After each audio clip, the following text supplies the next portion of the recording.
Saber de Ciencia, un espacio sonoro virtual para la divulgación de la ciencia y tecnología en el Centro Universitario del Sur. Muy buenos días tengan todos ustedes. Bienvenidos a este podcast para Saber de Ciencia. Soy Nadia Sea y el día de hoy nos encontramos con Karen Benítez. Ya se las voy a presentar en un momento, pero ella nos vino a platicar sobre la alimentación, como ya han visto que es tema favorito en estos podcasts. Y son unos temas que son bastante interesantes y es precisamente sobre la alimentación y uno de ellos son los azúcares. Bienvenida, Karen. Hola, mucho gusto. Gracias a todos los que nos están escuchando, a Nadia por el espacio. Pues como lo mencionó, mi nombre es Karen Benítez y estamos aquí para hacer una leve charla de lo que estoy trabajando actualmente. Gracias, Karen, pero también para comenzar, me gusta mucho que las personas se presenten a sí mismas, o sea, no decir yo todo tu historial, tu currículum, no, o sea, más bien cuéntame tú qué estudias, a qué te dedicas y qué estás haciendo ahorita. Ok, muy bien, Nadia. Pues mira, yo soy licenciada en nutrición, egresada de nuestro querido Centro Universitario del Sur. Actualmente estoy estudiando mi maestría. Invitados todos los que nos escuchan, licenciados, a que se avienten a estudiar su maestría, un gran reto. Y pues actualmente estoy realizando mi tesis.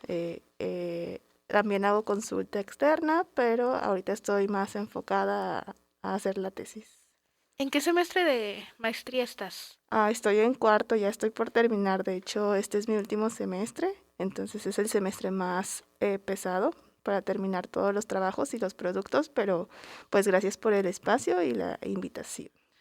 A ti, Karen, y bueno, como tengo entendido también, formas parte del ICANN, del Instituto en Comportamiento. Instituto en Comportamiento Alimentario y Nutrición, ¿no?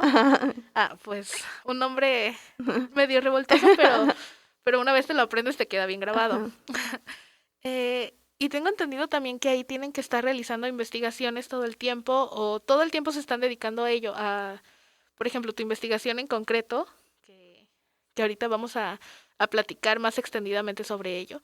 Pero bueno, antes quisiera comenzar contextualizando el tema que por ahí me platicaste o llegué a entender un poco sobre lo que tenía que ver todo este tema como los azúcares y la alimentación. Pero otra parte de los conceptos clave de todo esto es la obesidad. Así que me puedes, por favor, explicar qué es la obesidad. Ok, muy bien. Sí, como lo comentaste, pues mi tesis va enfocada a análisis de una hormona y la alimentación y en diferentes tipos de personas. En primera, pues sí, la obesidad. La obesidad, de acuerdo a la Organización Mundial de la Salud, la OMS como la conocemos, se define como la acumulación de grasa normal o excesiva que puede ser perjudicial para la salud. Entonces, si bien México, podemos escuchar mucho de que México es uno de los primeros países en sobrepeso y obesidad, pues eso ha generado un gran impacto tanto en el sistema de salud, en el cuerpo de las personas. Entonces, pues la obesidad también ha afectado a niños, además está relacionado por aumentar el riesgo de tener alguna otra comorbilidad como enfermedades cardiovasculares y como la diabetes. Entonces, incluso pues ahorita tema más reciente, pues se ha identificado que las personas con obesidad pueden tener mayor riesgo de complicaciones en el COVID, que ahorita es pues como la enfermedad, ¿no? El boom. Para ponerlos un poco más en contexto, de acuerdo a la ENSANUD, que es la Encuesta Nacional de Salud y Nutrición, en México, en el rango de edad de 20 años o más, el 39.1% de la población tiene sobrepeso y el 36.1% tiene obesidad, dando un total del 75.2% De la población. de la población en este rango de edad.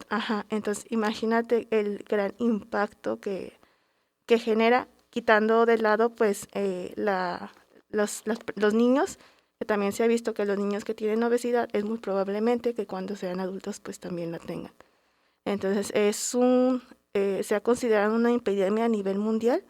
Te digo, es muy importante hacer estudios en este tipo de personas y pues también fomentar, como tú decías, una alimentación saludable, actividad física y todo esto que nos dedicamos en los que nos dedicamos al área de la salud. Sí, claro. Y ahorita que mencionaste estos dos como porcentajes, estos dos datos entre sobrepeso y obesidad, ¿existe alguna diferencia entre sobrepeso y obesidad? Sí, mira, pues para hacer el diagnóstico, digamos que tenemos diferentes partes, que es el índice de masa corporal, que es como lo que más utilizamos los nutriólogos. También utilizamos circunferencia de cintura, circunferencia de cadera. Estos parámetros nos ayudan como a identificar si una persona tiene sobrepeso u obesidad. Pero en sí, pues como te lo definí al principio, es como no lo dice la Organización Mundial de la Salud. Claro está que ahorita está como muy como en team back, como el índice de masa corporal, debido a que hay personas que tienen un índice alto, pero porque se dedican a hacer deporte. Entonces, pues para eso existió como las básculas de bioimpedancia, que son unas básculas que nos dicen específicamente cuánto tienes de grasa y cuánto tienes de músculo. Y ya a partir de ahí hacemos unos parámetros. Y este cálculo especial que hacen como índice de grasa corporal e índice de masa corporal, sí, ¿verdad? Es el IMC, índice de masa corporal, y el otro es porcentaje de masa grasa. Pues quisiera saber también de qué depende, qué varía cada uno, cómo puedes identificar uno, cómo puedes identificar otro, porque como tú mencionaste, hay muchos deportistas, por ejemplo, que son principalmente ellos quienes pueden tener niveles de músculo muy altos, pero por buenas razones, o por su condición, por a lo que se dediquen. Eso es a lo que me refiero, pero otras personas, por ejemplo, con sobrepeso o con obesidad, tienen estos índices de grasa a lo mejor bastante altos y los pueden confundir y piensan que también son buenos porque ellos también lo tienen, pero no. O sea, quisiera saber cómo podemos identificarlos o en qué se definen cada uno. Ok, pues mira, como te comenté, el porcentaje de masa grasa y el porcentaje de músculo tiene pues sus parámetros de acuerdo a la báscula que utilices. Entonces ya te dicen unos parámetros si estás como en el rango, si estás elevado, y a partir de ahí pues puedes hacer diferentes diagnósticos. Cuando acudes a consulta nutricional con un profesional, pues él mide todos estos parámetros, y entonces a partir de esos pues ya él te da como su diagnóstico. Claro, pues cuando hay sobrepeso o obesidad, pues hay mayor cantidad de porcentaje de masa grasa. Y este porcentaje de masa grasa causa diferentes alteraciones metabólicas en tu cuerpo. ¿Nos podrías dar un ejemplo de cuáles? Por ejemplo, ya llegando a lo que es mi tema de tesis, una de mis variables estoy analizando el porcentaje de grasa. Este porcentaje de grasa se ha relacionado con elevar hormonas, y aparte afecta diferentes procesos fisiológicos en tu cuerpo. Entonces, puedes empezar a ver cambios en la percepción del sabor, que es lo que yo estoy estudiando. Tengo entendido que también todo esto de, por ejemplo, el sobrepeso, obesidad, cambia mucho no solamente por las condiciones hormonales, las condiciones fisiológicas que puede tener una persona, sino también el simple hecho de entre ser hombres y mujeres cambia mucho, y esas son variables que te pueden hacer una percepción de tu análisis completamente diferente, o que puedes llegar a que se te haga un poco más complicado el entender el comportamiento de las personas, ¿no? Uh-huh. Sí, así es. Variables como el sexo, la edad, son factores que pueden llegar a alterar los resultados. Por eso se les invita a que vayan con un nutriólogo, porque ya nosotros sabemos en consulta qué parámetros son los adecuados para tu sexo, para tu edad, para la actividad que estás realizando, para los objetivos que estás realizando. Entonces, a veces ahorita está tan al alcance la información mal orientada, que si a lo mejor tú buscas en Google cuánto tengo que tener porcentaje de grasa, ¿no? Pues ahí te va a salir, pero a lo mejor no te va a salir el porcentaje que deberías de tener tú a las condiciones que estás teniendo ahorita. Eso hablando de una persona sana. Claro, si ya hablamos de una persona con alguna enfermedad como diabetes, dislipidemias, enfermedad de corazón, pues todavía aún más, son parámetros que se tienen que cuidar más. Entonces, pues también abro el espacio aquí a hacerle la invitación a las personas que quieren cuidar su salud, que están interesadas en valoración médica, en valoración nutricional, pues que se acerquen con un profesional de la salud y no solamente hagan como uso de las redes sociales o de Google, que está tan a la mano. Esto también para, si por ahí hay papás que nos escuchan, también los niños ahorita son tendencia de querer tener un cuerpo ideal e invitarlos a, pues, si tienen dudas, o sea, creo que actualmente vemos muchos nutriólogos, entonces creo que por ahí algún conocido va a salir que estudió la carrera en licenciatura en nutrición, entonces pues esas dudas las pueden despejar con ellos, ¿no? Fácilmente, o sea, tan accesible que es y estos porcentajes tan altos que tenemos, como que algo no coincide. Ajá, sí, claro, algo. Eso puede ser pues por muchas razones. Ahorita tienes acceso muy rápido a los alimentos, pues, a veces también no hay mucho tiempo para cocinar los alimentos y todos esos son factores que pueden llegar a influir en tu alimentación. Sin hablar también pues de la actividad física, ¿no? A veces ponderamos tantas cosas que olvidamos pues hacer actividad física, ¿no? Lo recomendado ahorita, antes eran que 30 minutos al día, ahorita ya hay recomendaciones más específicas, ¿no? Aparte de hacer tu ejercicio, de ir a correr, también mantente activo. Levántate de esa silla y de repente estírate, así, a veces pasan horas. Ahí pasamos, porque también me pasa a mí que a veces tenemos tanto trabajo que de repente se nos van 3, 4 horas sentados y en ese rato no nos paramos. Entonces también invitarlos a hacer actividad física, de repente movernos de la silla, ahorita que todo es en línea y pues espero que muchas personas escuchen esto, de pararnos de la silla y decir, hacernos un estiramiento, una ligera, a la mejor flexión y otra vez empezar. Porque no solo basta con hacer 1 hora en el gimnasio o correr 1 hora, sino también mantenernos activos es muy importante. Y tomar agua. Tomar agua. Bueno, con todo esto aprendido, ya obviamente quería contextualizar esto porque son parte importante de tu tema de investigación. Ujú. Ahora sí, ¿me puedes platicar un poquito ya más en contexto amplio de qué se trata tu investigación, que es tu tesis, ¿verdad? Así es. ¿De qué se trata? Sí, es mi tesis para graduarme como maestra. Pues mira, en primera tiene un título un poco largo, pero habla como de todas mis variables. El título es Análisis del eje leptina, anticuerpos contra leptina en muestras salivales de individuos con normopeso u obesidad, relación con la intensidad de percepción al sabor dulce, papilas gustativas y consumo de bebidas azucaradas. Muy amplio. Sí, así es. Es un tema muy amplio, pero verdaderamente estoy encantada de hacer mi tesis. Me gusta mucho el tema y aparte creo que espero que dé respuesta pues a mi hipótesis que planteo en el trabajo. Con estos conceptos tan amplios, con un título tan largo, pareciera que tu investigación es imposible, es interminable, que tienes que investigar por muchísimos lados, pero quisiera saber cuál es tu hipótesis o qué es lo que planteas con esta investigación. Ok, mira, en la teoría o en la literatura se reporta que las personas con obesidad tienen mayor percepción al sabor dulce en comparación con las personas con normopeso, lo cual podría promover el consumo elevado de alimentos con azúcar, perdón. Entonces, digamos que sería como un círculo.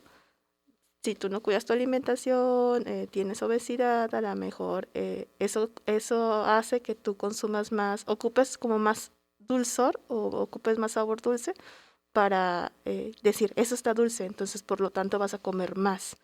Sí, como una adicción, podría decirse. Propiamente no adicción, porque ya adicción es cuando ya a otro nivel, pero sí como compensatorio, digamos así. Yo necesito más para decir dulce.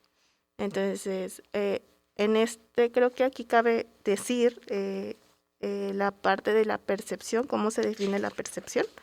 La percepción puede ser como la interpretación de la sensación y tú le otorgas un significado a esa sensación. La sensación es como cuando llega, vamos a poner, ¿no? Un dulce, tú llegas y el dulce es el estímulo y lo llevas a la boca y ya la percepción es cuando tú me dices, esto es dulce. Entonces, ese valor que tú le das o etiqueta que tú le das, Ajá. es lo que podría definirse como la percepción. Entonces las personas que tienen obesidad ocupan todavía que el dulce esté más dulce, vaya la redundancia, para decir esto está dulce.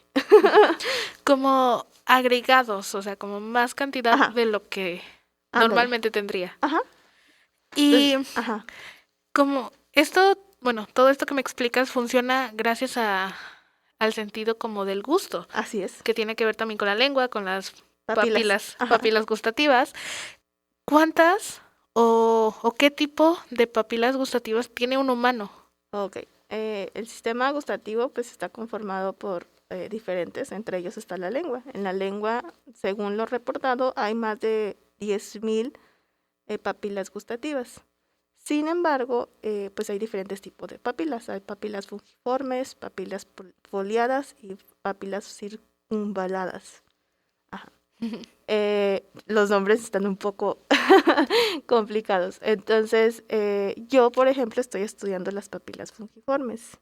Entonces, estas papilas fungiformes tienen receptores, que esos receptores, eh, cuando llega el estímulo al ser receptor, ese receptor manda la señal y te dice, esto es dulce.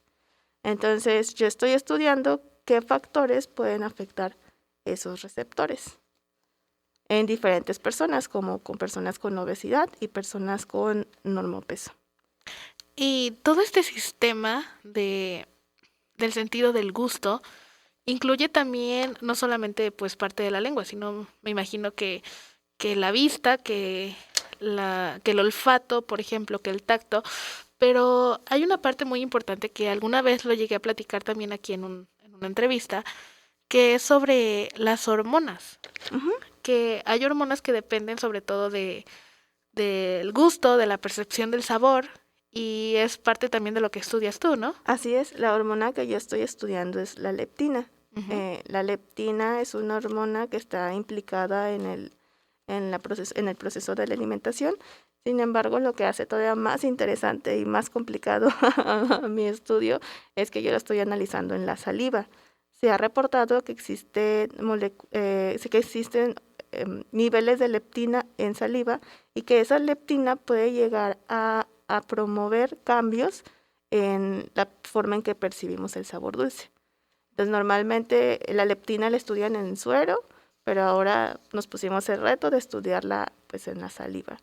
Y pues para hacer estos análisis ha sido pues un trabajo incansable de muchas personas que me han estado colaborando, compañeros, mi directora de tesis, personas que se han interesado en el proyecto y dicen, ok, yo te ayudo. Entonces sí es un proceso muy difícil, pero esperamos que estos resultados pues a la final puedan servir a las personas y para promover una alimentación más saludable.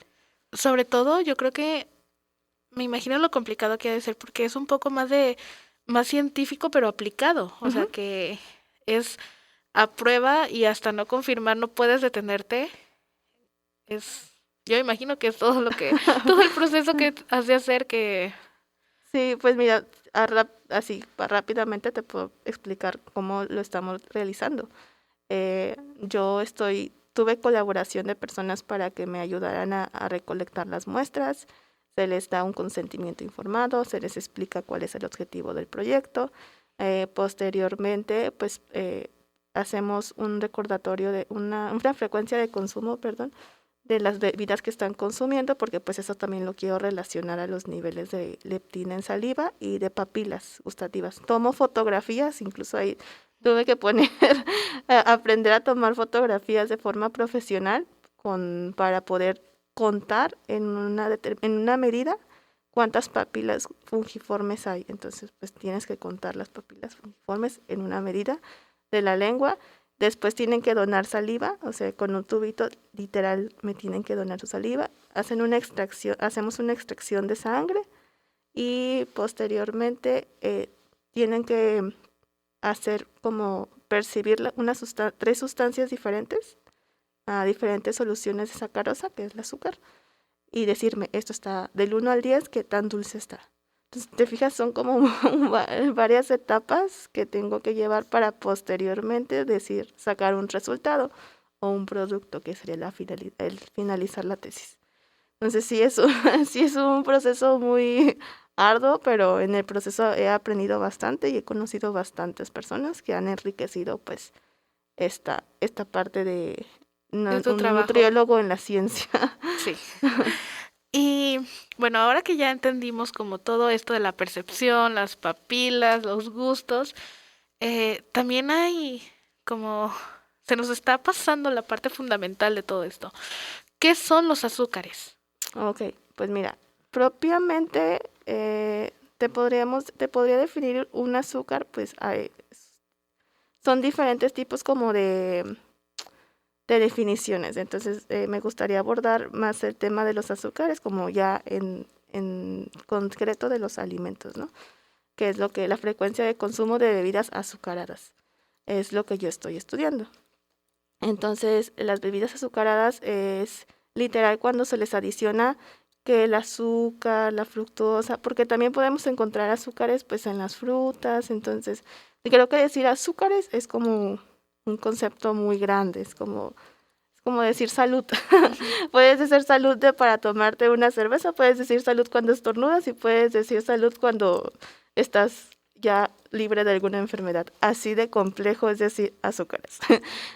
Entonces, pues mira, como un dato curioso, en México el consumo de bebidas endulzadas con azúcar, así como de dulces, de botanas y dulces, es muy elevado. Entonces, eso lo relacionan a que el mexicano tenga mayores índices de sobrepeso u obesidad. Entonces, desde ahí pues podemos empezar a hablar de azúcares. Te digo, se ha identificado, hay literatura que dice que el consumo de azúcar, o sea, la sacarosa, la que le agregamos a la mesa, no es tan perjudicial, o sea, no es malo. Yo soy de las nutriólogas que piensan que ningún alimento es malo. El problema es cuando lo consumimos como en gran cantidad y con mucha frecuencia. Entonces, puede ser perjudicial para tu salud cuando ya llegan a ser como en extremos muy grandes.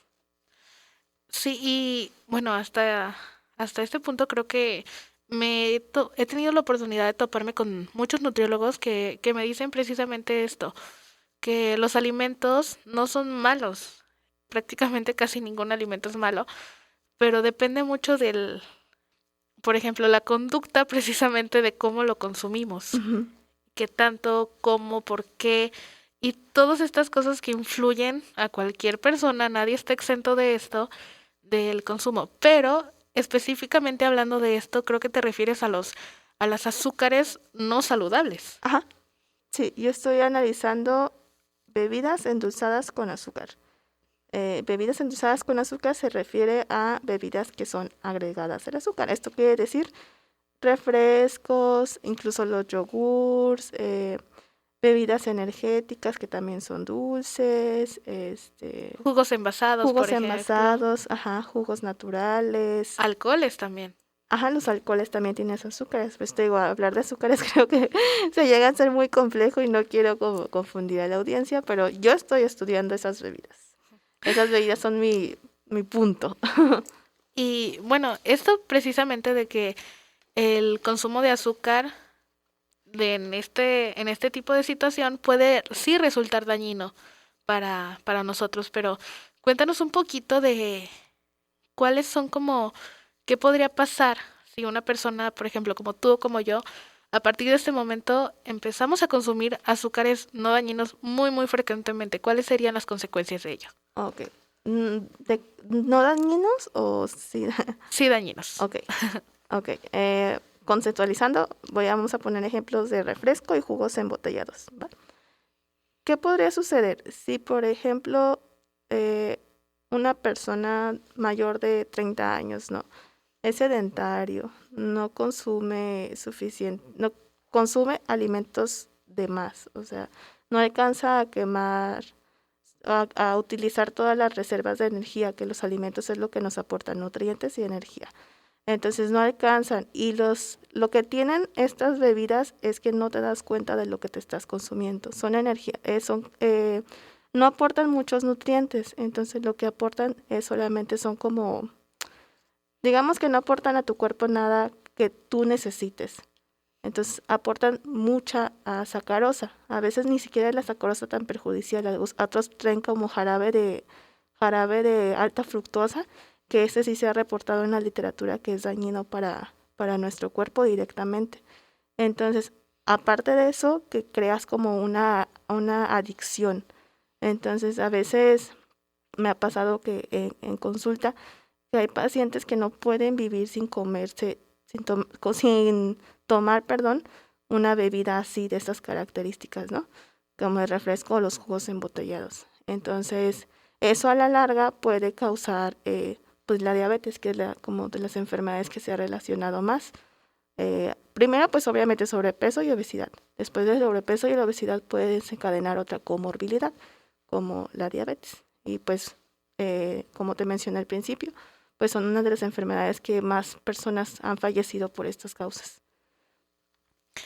Sí, y bueno, a pesar de que estamos hablando específicamente de este tipo de bebidas que incluyen agregados, azúcares, conservadores, un montón de cosas que nosotros que no estudiamos nutrición no entendemos y ni siquiera nos paramos muchas veces a leer qué es lo que contiene, pues eso es lo que pasa.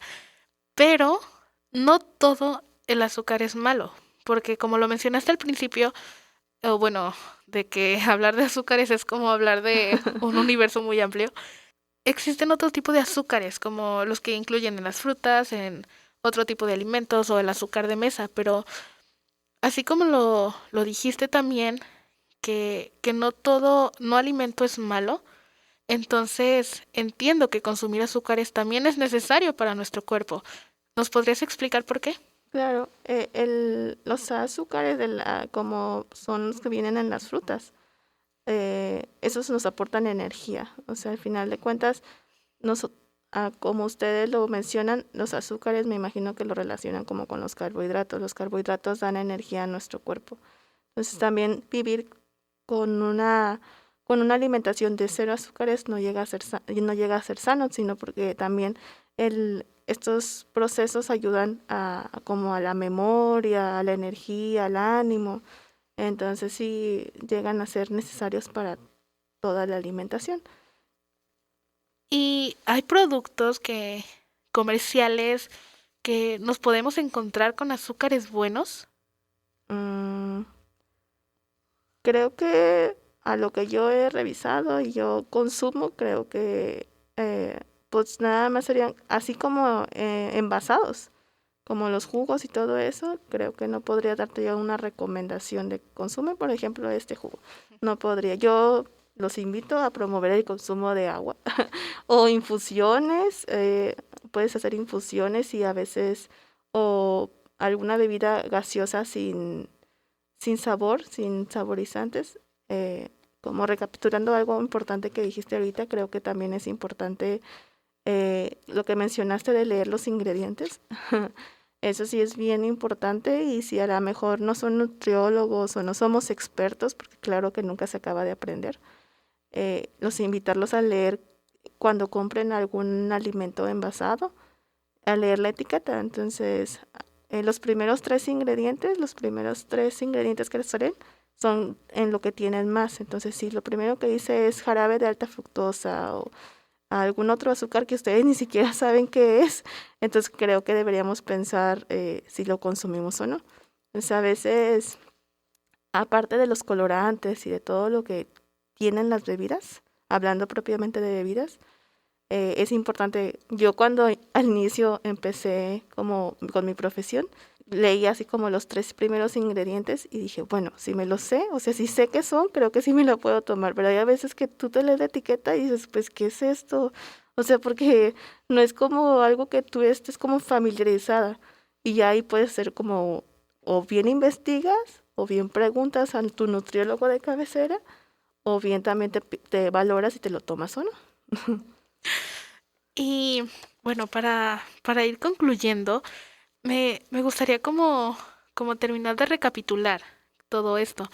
Que claro, la obesidad, el sobrepeso, los azúcares, el cómo consumimos nuestros alimentos, pues tienen como un alto impacto totalmente en nuestra salud y es prácticamente por lo que estamos aquí.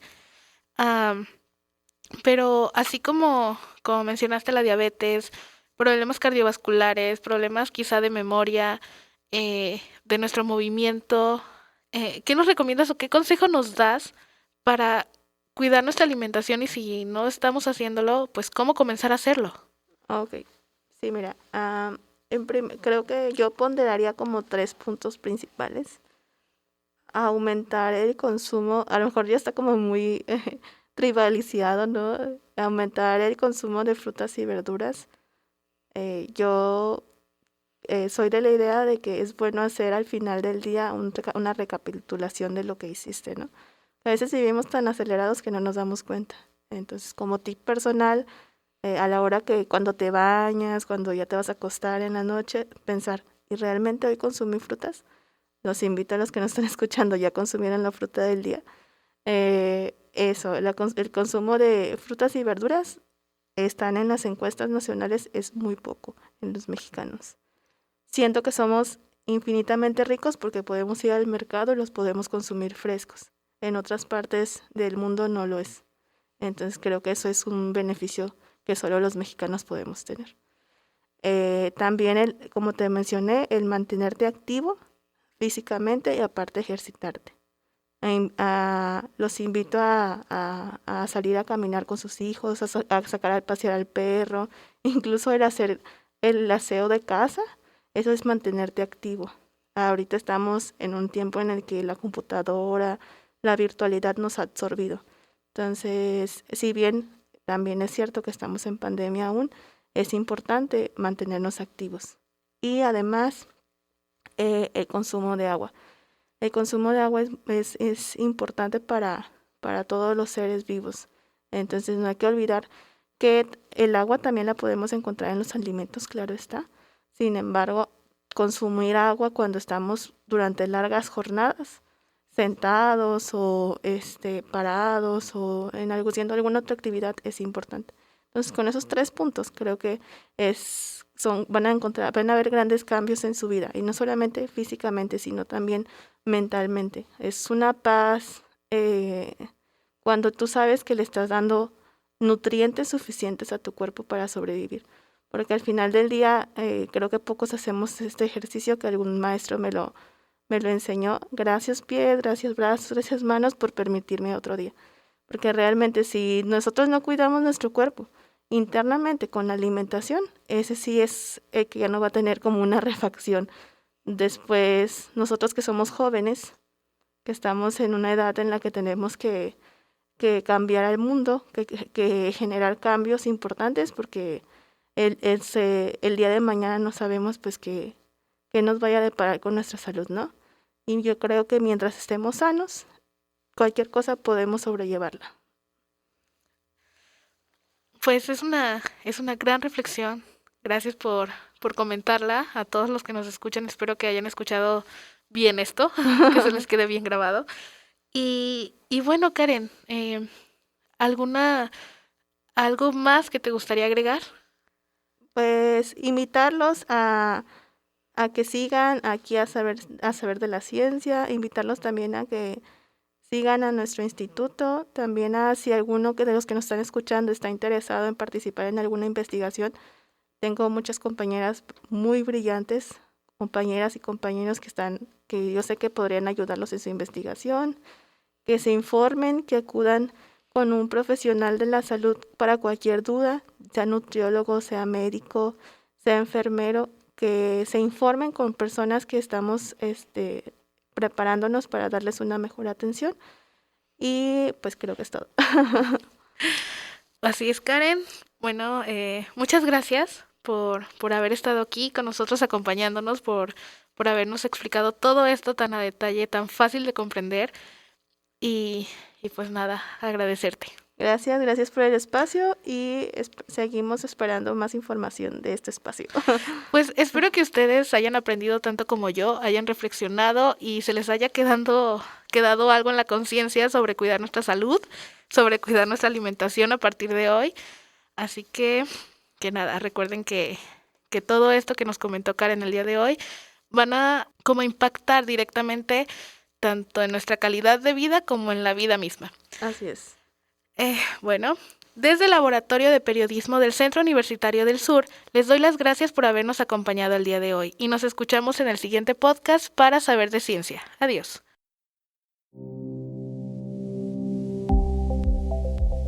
Esto fue Saber de Ciencia, un podcast que lleva la ciencia al alcance de todas y todos.